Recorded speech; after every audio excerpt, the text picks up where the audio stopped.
Good morning. Our top headline today: the Inflation Reduction Act just passed the Senate after painstaking negotiations. Find out what's in the final version. Authorities suspect recent killings in New Mexico are connected. A Muslim man was found dead in a parking lot Friday with a gunshot wound. Two men who attended the same mosque were ambushed and killed over the last 2 weeks. Israel and Palestinian militants declare a ceasefire. It follows 3 days of heavy fighting, which killed dozens and wounded hundreds. China says it's extending its threatening military exercises in the waters of Taiwan for the next month. That in response to House Speaker Nancy Pelosi's visit. New Orleans college students reimagining recycling, tackling 2 local environmental issues, and creating jobs in the community.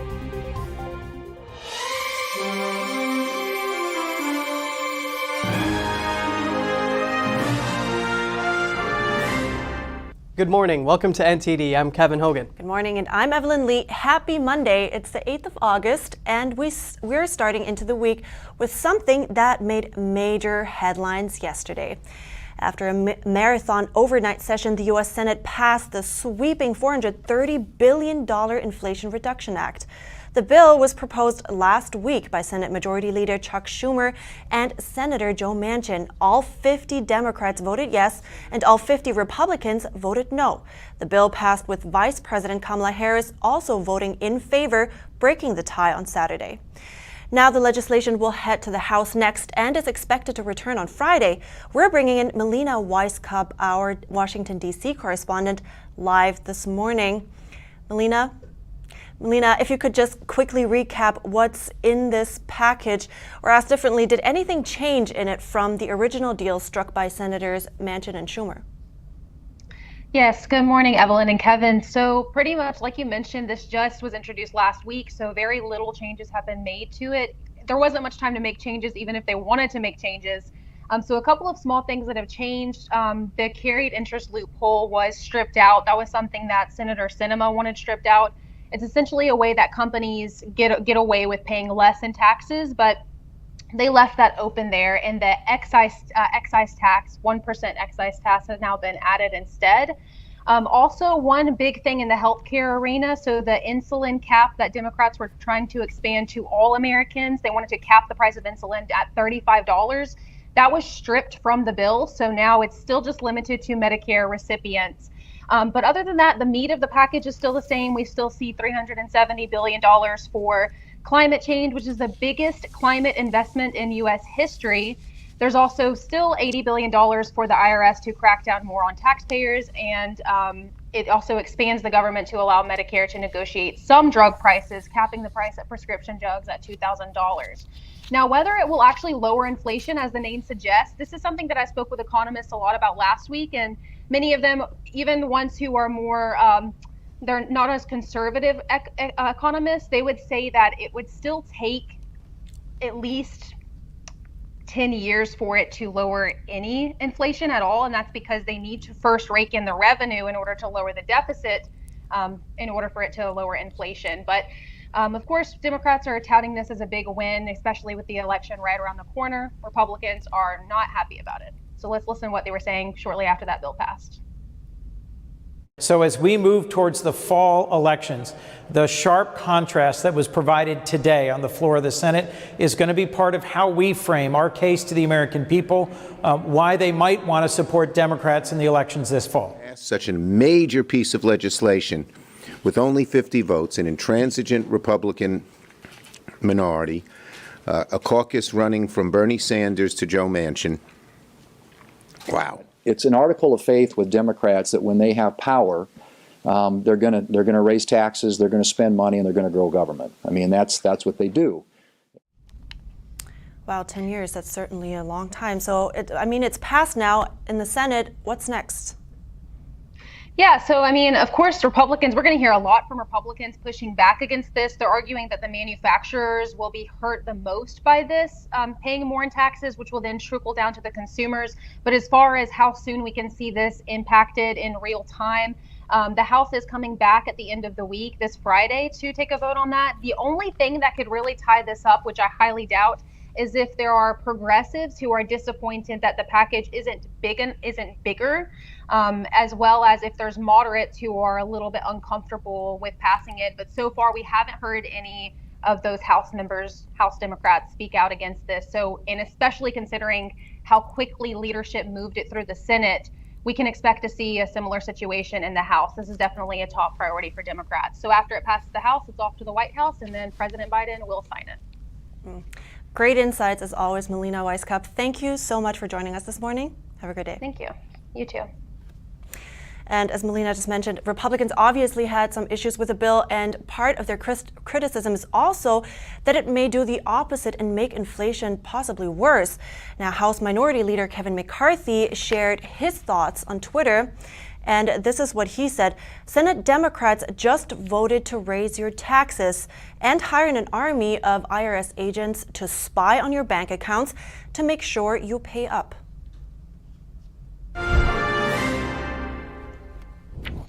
And in other news, police in Albuquerque, New Mexico are investigating a murder Friday night to see if it's connected to other recent killings. The men were all Muslim. 2 of them attended the same mosque. NTD's Jeremy Sandberg tells us more about the ongoing investigation. Authorities are on the lookout for a gray Volkswagen Jetta or Passat with tinted windows. They believe it may be connected to the murder of 4 Muslim men in Albuquerque. We have a very, very strong lead. We have a vehicle of interest, and we want everyone to take note of this vehicle who lives in central New Mexico, and we have got to find this vehicle. A man was found dead in a parking lot from a gunshot wound on Friday. His name has not yet been released. 2 Muslim men who both attended the same mosque were gunned down in the past 2 weeks. Authorities determined Thursday there is a connection between the 2 killings. Police say in the previous 3 murders, the men were ambushed and shot without warning. We will bring this person or these persons to justice. We will provide justice to the families who have lost everything. It's now suspected the recent murders are connected to the killing of an Afghan immigrant in November last year. The local Crime Stoppers Board is offering a $20,000 reward for information that helps lead to an arrest. Several agencies are probing the murders, including the New Mexico State Police, the FBI, and the U.S. Marshals Service. Jeremy Sandberg, NTD News. Authorities say they're not labeling the murders hate crimes until a clear motive is established. They have not said why they believe the killings are linked or if there are any witnesses. Authorities are now asking anyone with information to come forward. And in other crime-related news, New York City's police department is asking for the public's help to solve a brazen $2 million jewelry robbery that happened Friday. Security cameras captured the heist, during which 4 men did a targeted smash and grab at Rocco's Jewelry in the Bronx. In less than 30 seconds, the video shows the men using a hammer to break open display cases and to steal high-end diamonds. They made it out with an estimate of $2.15 million worth of jewelry. The thieves got away on foot. A reward is now being offered. Anyone with information is encouraged to call Crime Stoppers at 1-800-577-TIPS. And in travel news, some passengers traveling by air in the U.S. had a frustrating weekend. Over 1,600 flights were canceled and around 15,000 delayed. That's according to the flight tracking site FlightAware. There were nearly 660 cancellations within, into, or out of the United States on Saturday. There were over 940 flights canceled on Sunday. Chicago O'Hare had the most cancellations and delays on Sunday, with around 12% of flights canceled and over 40% of flights delayed. The Transportation Department is now proposing rules that will require airlines to give passengers a refund if their flight schedule is changed by 3 hours or more for domestic flights and 6 hours for international flights. The rules would also cover passengers if airlines change their arrival or departure airports. And Indiana's Republican Governor Eric Holcomb signed into law a bill that bans most abortions 6 weeks after the U.S. Supreme Court's decision to reverse Roe v. Wade. In a Friday statement, Holcomb said, quote, "Following the overturning of Roe, I stated clearly that I would be willing to support legislation that made progress in protecting life." SB 1 was passed by the Republican-controlled Senate in a vote of 28-19 on Friday evening as abortion rights demonstrators protested outside the Senate chambers. Some held signs that read, "My body, my choice," and "SB 1 is a death sentence." The legislation bans abortions altogether, with exceptions allowed in cases of fetal abnormalities considered lethal or to prevent serious physical health risks to the mother. Exceptions are also permitted for underage victims of rape or incest, but only up to 10 weeks of pregnancy. West Virginia is likely days away from passing a near-total abortion ban, and some 10 other Republican-led states have already implemented similarly strict measures. And in the Middle East, a ceasefire between Israel and Palestinian militants took effect yesterday evening. It comes in a bid to end nearly 3 days of violence. It's the worst fighting between Israel and Gaza militant groups since Israel and Hamas fought an 11-day war last year. NTD's Condemn has more. The ceasefire took effect at 11:30 p.m. local time. Israeli strikes and militant rockets continued in the minutes leading up to the beginning of the truce. Israel says it will respond strongly if the ceasefire is violated. Israeli aircraft had pummeled targets in Gaza since Friday, while the Iran-backed Palestinian Jihad militant group fired hundreds of rockets at Israel in response. Over 40 Palestinians were killed over 3 days, including 15 children and 4 women. Several hundred were injured. Israel says some of the dead were killed by misfired rockets. Iron Dome defense systems intercepted incoming rockets from the Gaza Strip over the city of Sderot in southern Israel on Sunday. Israel launched its operation with a strike Friday on a leader of the Islamic Jihad. Another attack followed on Saturday with a targeted strike on a second prominent leader. The second Islamic Jihad commander was killed in an airstrike on an apartment building in the Rafah refugee camp late Saturday. 2 other militants and 5 civilians were also killed. The Rafah strike was the deadliest so far in the current round of fighting. Costamenes, NTD News. And we're turning our attention to Cuba for a moment. Cuban firefighters battle for a second day to control a blaze at a large oil tank farm in the western province of Matanzas. The body of one firefighter was discovered after a group of 17 firefighters went missing. Over 100 people were injured, 5 are in critical condition. Mexico and Venezuela sent special teams to join the Cuban firefighters Sunday. The fire began Friday night when lightning struck a storage tank during a thunderstorm. The flames spread to a second tank the next day, triggering a series of explosions. Officials say conditions are still too dangerous to search for missing firefighters. Nearly 5,000 people have been evacuated. The facility's 8 huge storage tanks hold oil used to fuel electricity generation. The disaster comes as Cuba is already struggling to deal with severe economic and energy crises, causing frequent power blackouts. It is unknown how much fuel had been lost to the flames. And Cuba's President Miguel Díaz-Canel told Cuban media he appreciates the help from Mexico and Venezuela since Cuba doesn't have any experience or resources for dealing with fires of such magnitude. The president also met with the families of the missing firemen. And now to South America, Colombia swore in its first leftist president yesterday. Gustavo Petro pledged to fight inequality and mark a turning point in the history of a country which has long been plagued by conflict between the government and guerrilla groups. He gave his first speech as president standing next to the sword of Simón Bolívar. Petro is a former member of Colombia's M19 guerrilla group. He won the presidential election in June. 8 heads of state attended Petro's inauguration. The incoming president says Colombia will stop granting new licenses for oil exploration and will ban fracking projects. That's despite the oil industry making almost half of the nation's legal exports. He plans to implement a tax change that boosts taxes on the rich and do away with corporate tax breaks. And coming up, China says it will extend its threatening military exercises around Taiwan for a month. That's in response to House Speaker Nancy Pelosi's visit last week. And what covers 8,000 miles, stops in 20 states across the U.S., and collects signatures to end the Chinese Communist Party. The CCP Tour, of course, and that and more after the break.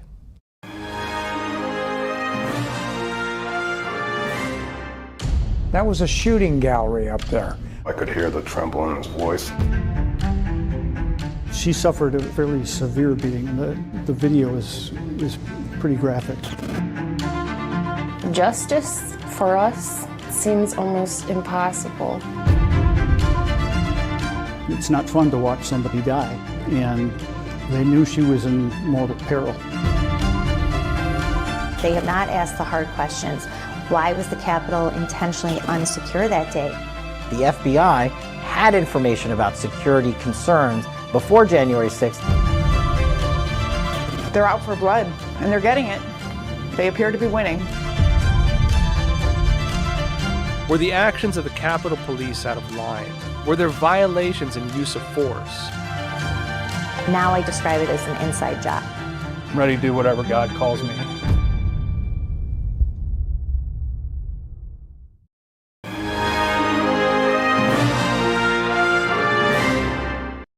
Good to have you back. China says it will extend its threatening military drills in the waters of Taiwan for the next month. This comes just a day after the scheduled end of its largest ever exercises following House Speaker Nancy Pelosi's visit. Taiwan's defense ministry said Sunday it detected a total of 66 aircraft and 14 warships conducting naval and air exercises. The U.S. calls the move irresponsible.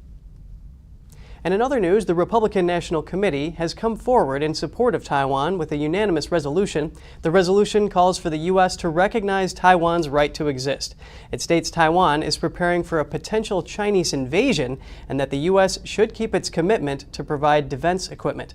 The resolution demands clarity from the Biden administration, calling its Taiwan policy inconsistent and ambiguous. And on the topic of China, the cross-country and CCP Tour reached Seattle last week. The tour covers 8,000 miles, making stops in 20 states across the U.S. Talking to people across the nation, participants are collecting petition signatures to end the Chinese Communist Party. NTD's Jeremy Sandberg reports. A motorcade set out from New York cross-country to raise awareness and gain support, exposing an ongoing persecution in China, shining a light on the evils of communism and the crimes committed by the Chinese communist regime. I think it's cool to see a group of Chinese say end CCP because I love freedom and I think all people should be free. Many of the participants practice Falun Gong, also known as Falun Dafa, a spiritual discipline banned and heavily persecuted in mainland China. The convoy visited Yellowstone National Park, Mount Rushmore, and the Space Needle, among other tourist sites. In Seattle, political refugees that escaped communism showed their support for the cause. Hey, you guys gonna win. You're gonna win full. It's gonna be like in Solidarity 89. Boom! Look at that. You see how Soviet, after the Solidarity movement, the Soviets collapsed. Everything collapsed suddenly. And that's what it is.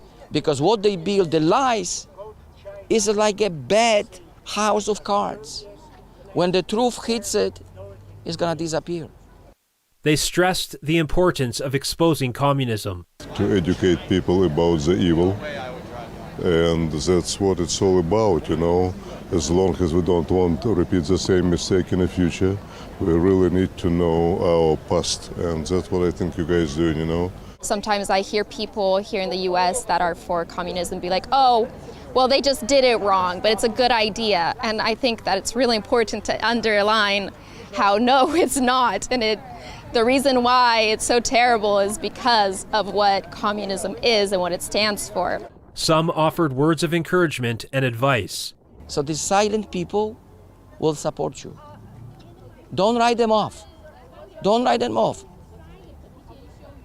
Be with them, teach them, and they're gonna come up. By actually changing people's thoughts and hearts and understanding, that's where you're gonna see real change. And others expressed gratitude to the convoy for addressing the topic. Sometimes you just have to bring the truth out. And you know, being American, having the freedom that we have here, I wish that would happen all over the world. There's a lot of suppression. People cannot talk about what they really believe. And I think they should have freedom of speech. The tour collected thousands of signatures in its movement to end the CCP. Jeremy Sandberg, NTD News. The NCCP Tour is now heading southwest on their way back to New York. And on Saturday, Twitter's former CEO Jack Dorsey sent out a tweet with the words, "End the CCP." He was responding to a CNN reporter in Beijing. The report highlighted the toll of China's strict zero-COVID policies over the course of 2.5 years since the pandemic began. Over 14,000 people shared his 3-word message on Twitter. And coming up, New Orleans college students are reimagining recycling, tackling 2 local environmental issues while creating jobs in the community.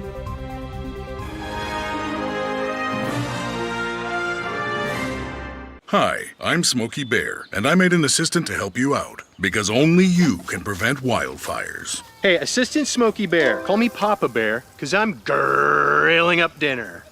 Do you get it? Yes, good job. So, what should I do with all these coals? Don't just toss them out. Put them in a metal container because those embers can start a wildfire. I understand. The stakes are high. Ha ha ha ha. See, Smokey thinks I'm funny. At The Nation Speaks, we don't just scratch the surface. We want to go wide and deep. Our viewers come away with a much richer understanding of the issues of the day. We really make a big effort to bring on different voices onto the show. We don't just talk to experts and newsmakers, which of course are extremely important, but we also want to hear from the American people. So the people who are impacted by the policies and issues that we're talking about, because what they have to say is just as important to the national conversation.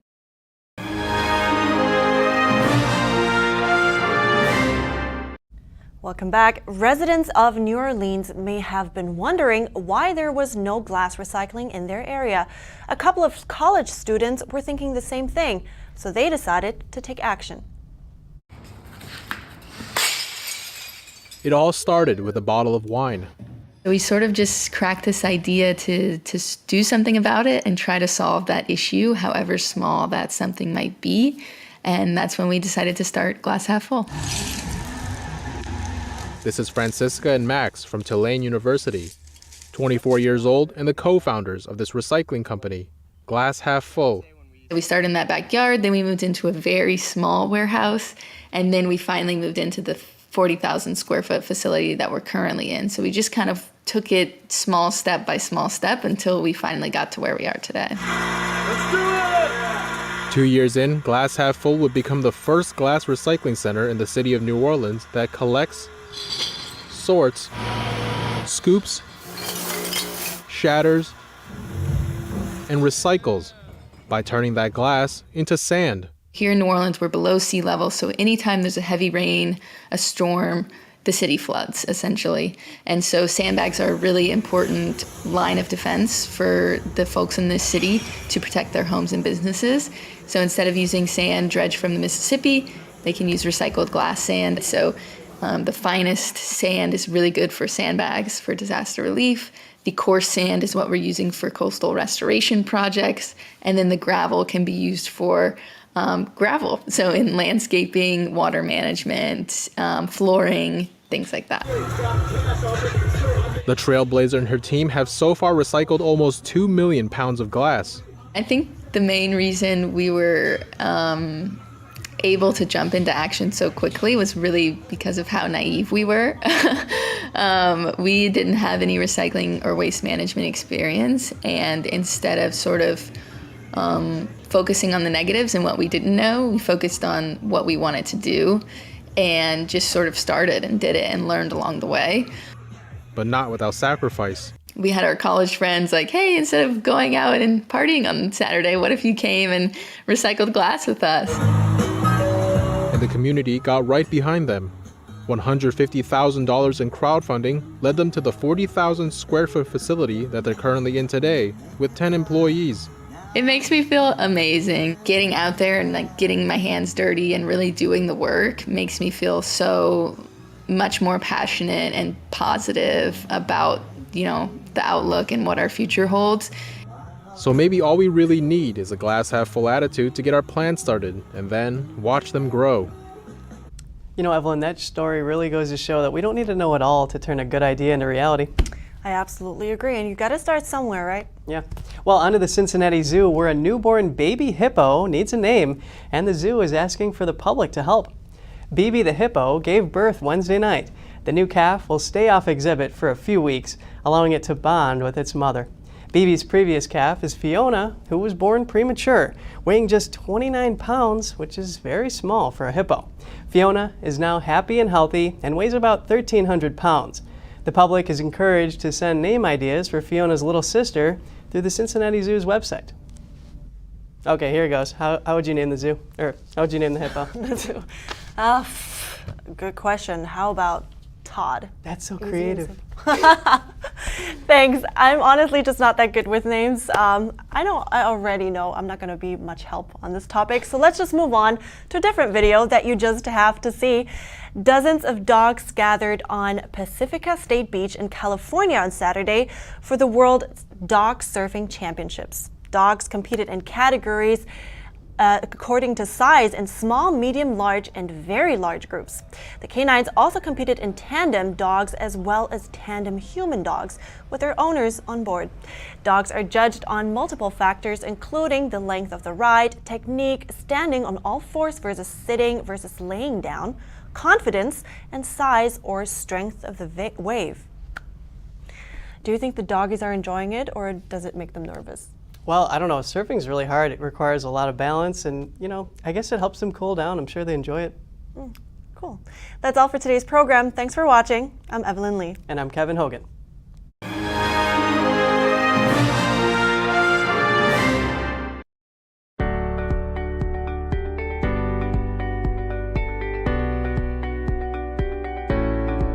Thanks for watching us on YouTube. Did you know YouTube only keeps selective videos on its platform?